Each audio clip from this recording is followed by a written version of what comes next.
Hi yo guys, happy Wednesday and welcome back to my channel.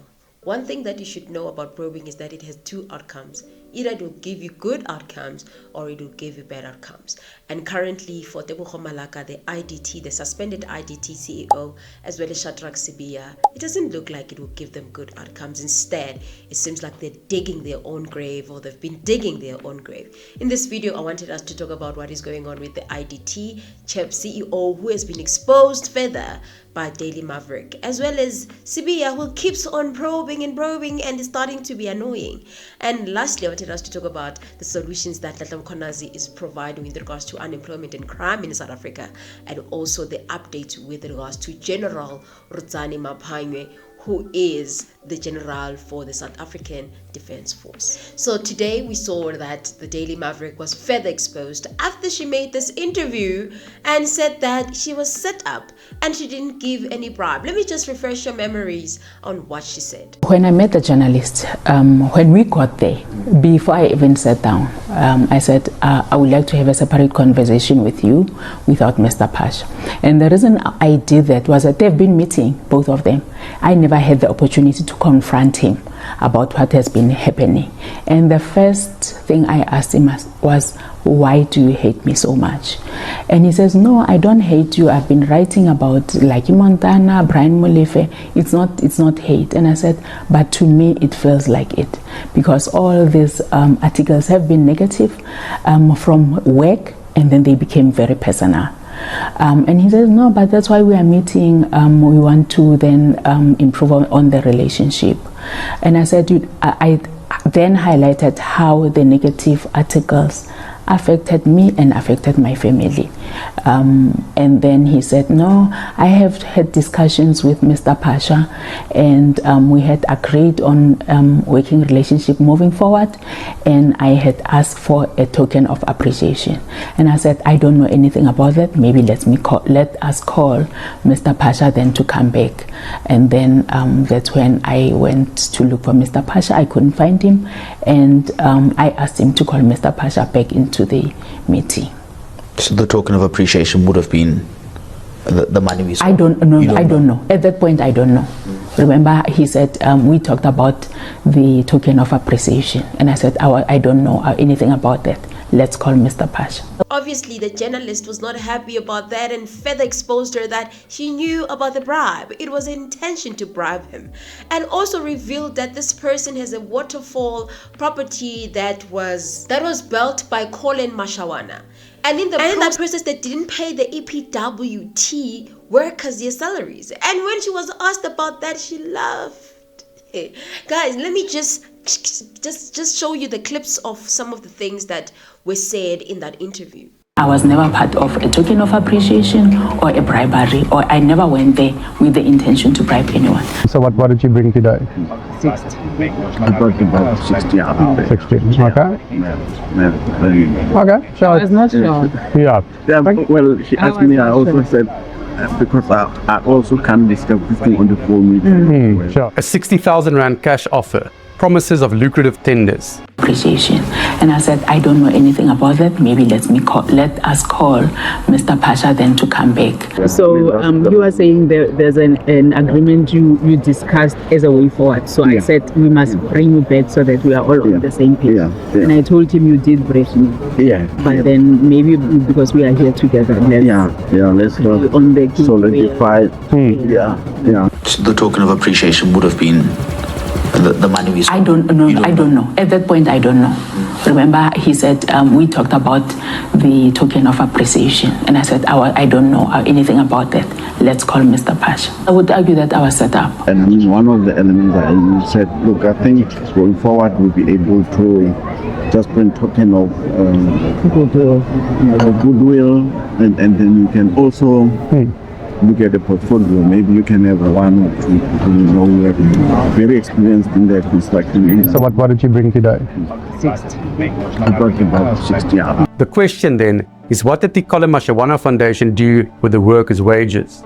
Is it fair for us to at least suspect that some of these funds were being diverted to the IDT CEO's waterfall property?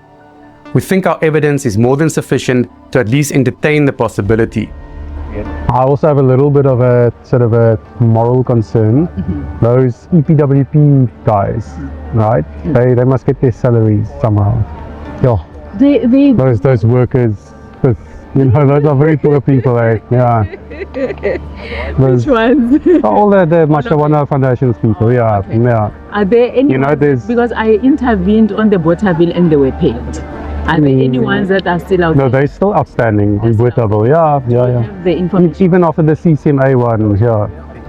I'm not even aware. Can you give me the information? Yeah, I can. Yeah. Anyone? Maybe they told you that, but I don't think that's the case. Yeah, or maybe some of them. Yeah. When send me those who are not paid. Okay. Then I will make sure they get paid. Sure. No, I think it's just. I think it's fair. Yeah. No, it's just the right one. Yeah. Small amount. Yeah. No. Sure. Because I mean, I think it'll also be better for you, to be honest. Yeah. Because it's a big thing with the house thing. Yeah. I think that those monies were used for the house. Yeah. So you don't want any. Yeah. No, I don't. Yeah. He owed us the money from November, December, January, February, and March. And then we did go to CCMA. We tried to hold our best to get rid of the situation, but he's still ignoring us till this date. So here we can see that this lady, she's definitely lying, and she's proven again that she's lying. And guess what? If she just took her L and enjoyed her 50th birthday or whatever the case may be and just stayed away from the investigation, she would have not been further exposed. She's further exposed because she went on the media and said that she's been lied on and that this was a trap, this was a setup. The truth of the fact is that this was indeed a trap. Because you cannot record someone without their knowledge and say that that was not a trap. Definitely she was trapped, but for a good cause, because she is a very corrupt woman and she's further exposed that she's corrupt. I think that we learn from such situations that whenever you're facing allegations, sometimes you just have to keep quiet. You just have to move on. You just have to allow the law to take its course instead of trying to prove yourself over and over again, because you look guilty and at some point you are proven guilty. This is the same thing that Shadrack Sibiya is doing. Shadrack Sibiya, we heard that he's not happy about his dismissal, but another article came out where he says that Masola confessed that he didn't follow proper procedure. He was given constitutional rights to dismiss him without following proper procedure. And the question remains, yes, he did that. We heard you first time. Why do you have to have another article where you're telling us that the proper procedure was not followed, hence you are seeking the remedies with the High Court because you want your job back, and that those allegations are baseless? This guy, that's what he's saying. We heard him, but he keeps on probing and telling us over and over again. He even says that the SAPS has strict disciplinary regulations, and that the general, which is the National Police Commissioner, was supposed to follow those strict disciplinary regulations, but he didn't follow them. We heard you, Sibiya. You don't have to retaliate over and over again, because now you look like you are hiding something. It looks like your desperation now looks like something is wrong. There's something more to this. And guess what? Journalists are now following you. They're going to probe and find out what is it that is making you persist so much. Because even I am interested to find out that why is he persisting so much, as if he's hiding something. One thing about a person that is hiding something, you know yourself. You are always up and down. You know when someone is hiding. I remember when I was a kid, we played and someone stole a stand. So there's these stands that are created by our people from Limpopo and someone even from Guyana. They create these stands where you can put your pots. And when they made those stands, they would put them in a certain place. And we as kids, we knew that. One of us in that group was very, very smart, in a way, I can put it like that. So what she did is that she's going to buy the stand for herself, because we'll do those mini houses and we'll take our toys, like our plastic toys, and then, try to make it simulate that house type of effect. So she stole that stand and didn't tell us. We just saw her with the stand in her house and we're like, what's going on? She said, I bought a stand. And we saw that she took one of the stands that belonged to those informal traders, which is from Guyana. And We then was like, oh, no, we're going to get in trouble. Let us hide this thing very quickly. We hid it, and what made us to be caught is that we kept on playing around that area. So we kept on going there in that area, playing around there, until that guy was like, no, my stand is lost. And these kids, all of a sudden, they are playing here. They don't normally play here. That's how we got busted. And this is the same thing that Sibiya is doing. He's busy probing as well as Tebogo. They're busy playing here around the scene of the crime. You don't go around, make interviews and play around the scene of the crime when you're guilty.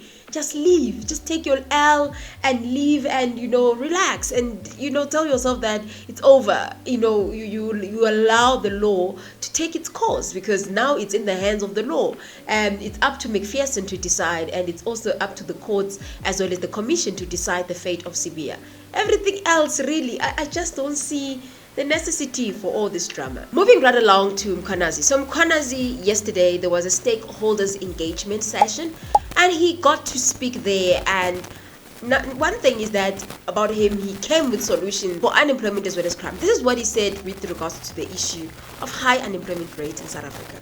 To 19,000. But the population is growing and we are going down more. Thanks to who? The unions. Labor people who said we want salaries for our employees. So the more government employment increase salaries is the lesser they employ. So the lesser they employ, the more crime they get.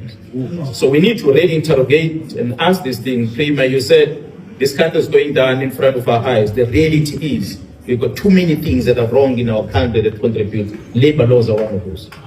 I can tell you that one. We moved to 25,000 employees.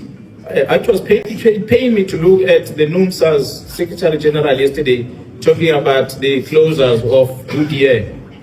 So when we have companies that are starting to shut down, you need to ask yourself, and many of them shutting down in the country, the higher the salary we need, the lesser the employment. And that's a reality. We can't avoid it, but it's a fact. We must face it, it is there. And we experience it in the police, and so is everyone. Now, therefore, we have to employ other means to try and balance this. Because if we don't have a person, that means we must employ a camera to help us to see at least. If we don't have a person, we must employ cars so that we can have more vehicles patrolling to cover the areas that people were not normally supposed to cover. And all these things need money. That is unfortunately the reality. So it's the truth that I'm glad we're all here that we'll have to face as we're talking to each other. We are yours and we need you to guide us. If we are not behaving well, discipline us. If you're not fit for a job, fire us because we are employed by you. We not have a guarantee that we can be in this job forever. So as you guys can hear, he's saying that we should stop asking for more salaries so that we can create more spaces for other people. And the reason why companies shut is because of trade unions that want more money for employees instead of hiring more people, and we share the small that is there. And also he spoke about crime as well. And these are the three solutions that he provided. Number one, he provided that fewer cases have to be reported, meaning that when someone reports a case, police need to take that seriously and deal with it. And I think that definitely is a beautiful initiative that the police commissioner is coming with, because I remember I was operating an Uber business and I had an Almera that was operating as Uber. And one of the things that happened about that business is that the driver kept on putting the car in many accidents, and I'll fix it, which I think is a many problem for Uber drivers that don't go and drive, because I was busy with work and I couldn't go and operate the Uber myself. And I kept on fixing the car now and again, changing drivers, until I got a driver who didn't want to give me back the car. No matter how much I would try, I would not get the car back. And I had two trackers in that car. So when I spoke to the tracking companies, they said I need to open a case. And then I went to open a case, and when I got there, guys, I'm not kidding you. I told them about my story before they didn't even open a case. They called each other. One will call this one. They'll say, come in here. They will even laugh about it. When I told them that my driver, luckily I had all the particulars. I had all the particulars of all my drivers, their IDs, their everything. They could search if ever they were involved in any crime before. They would even check the registration of the car, if whether it was involved in any serious dealings. So during that time, they were busy calling each other while I'm narrating my story. This one will call another friend saying, oh my God, come in here, the story. story. This one will call another one. Others will even say, you are a woman, why did you even get in the business of Uber? And that the Uber is a very brutal space, very masculine. And why did you trust everybody? You don't do the business yourself.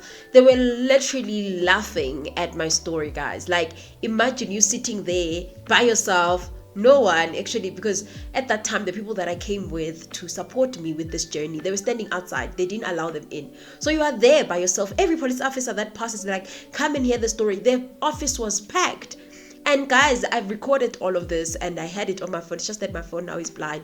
I could have shown you or played the recordings on how crazy that was. And they didn't know that I was recording them.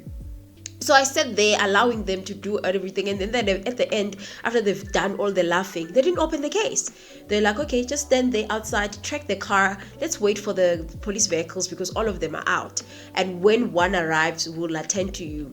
I stayed there for hours. So when the police officers actually came from the whatever that they were doing, they came and they were asking, where is the lady? And they showed me, and then I showed where the car is. They took me in the car, in their police van. We left.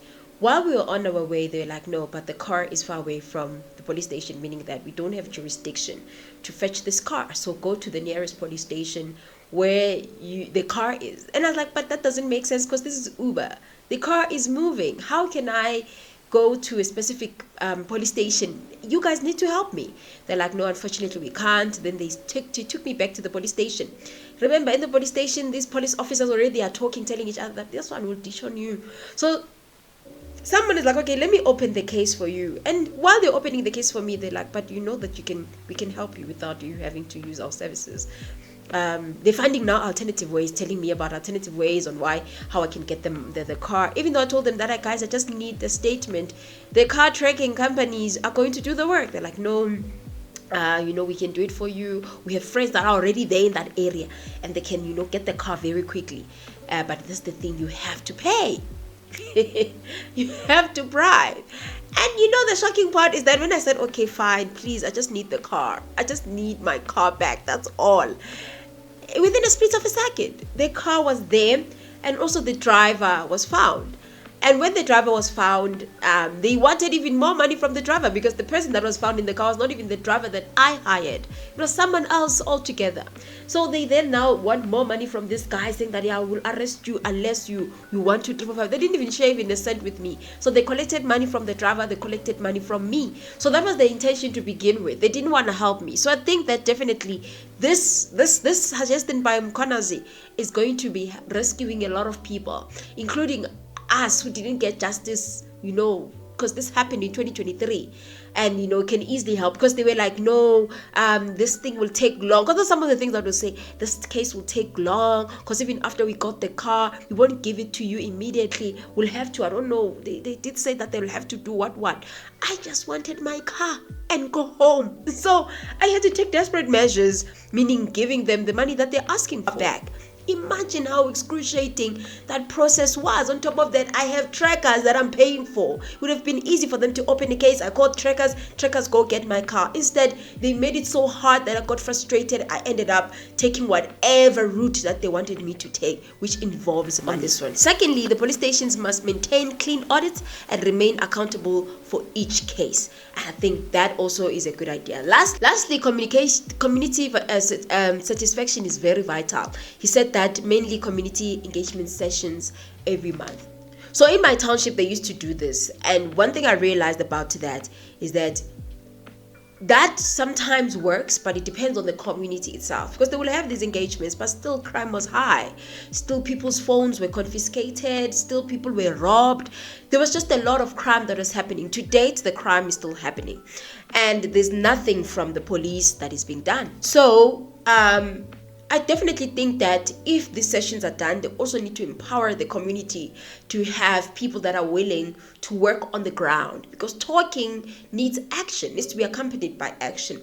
So I don't know, these are really good ideas coming from the general. Please comment your thoughts, tell me about the general. It seems like the general is ready to open a party.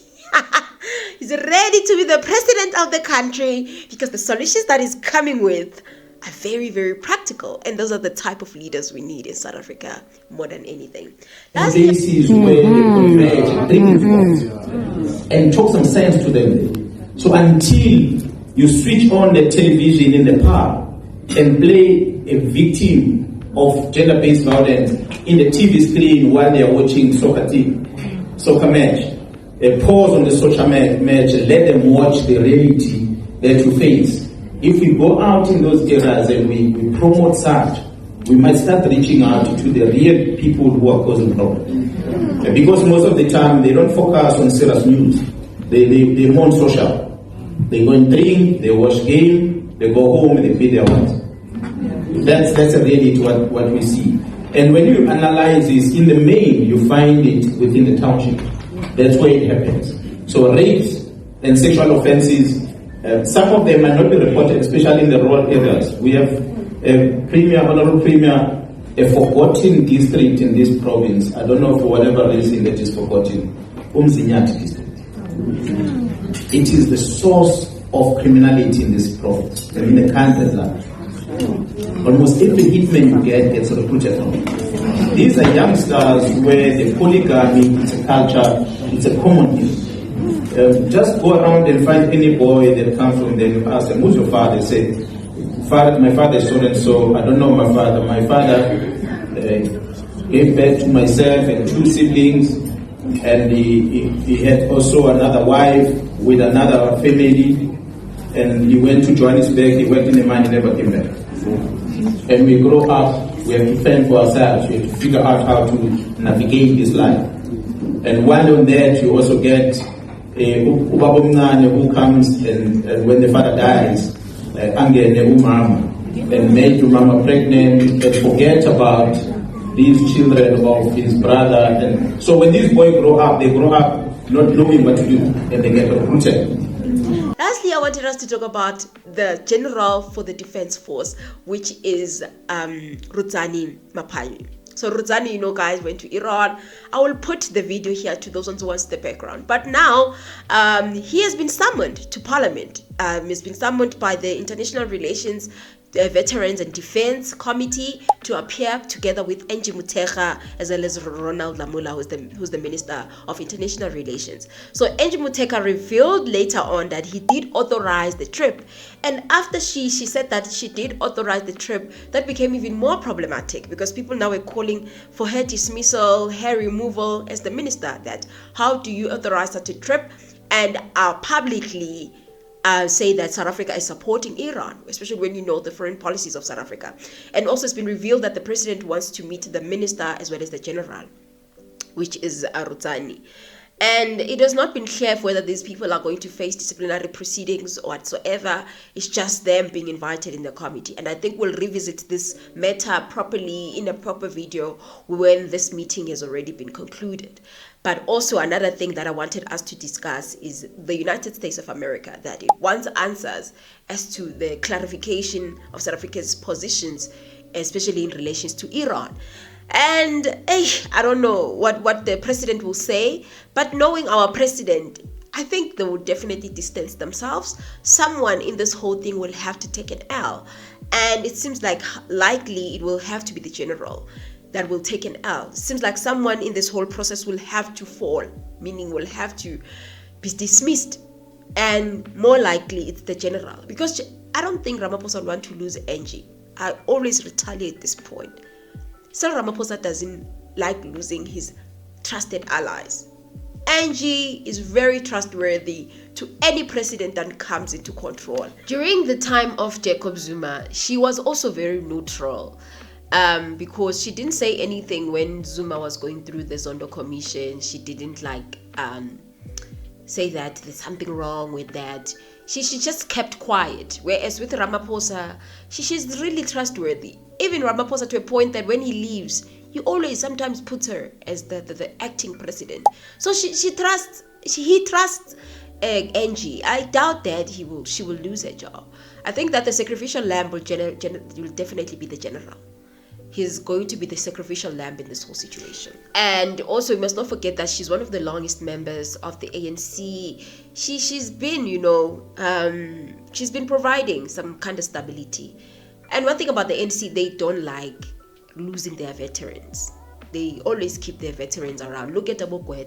Malaya is very old. but he's there occupying serious positions, sometimes the acting president.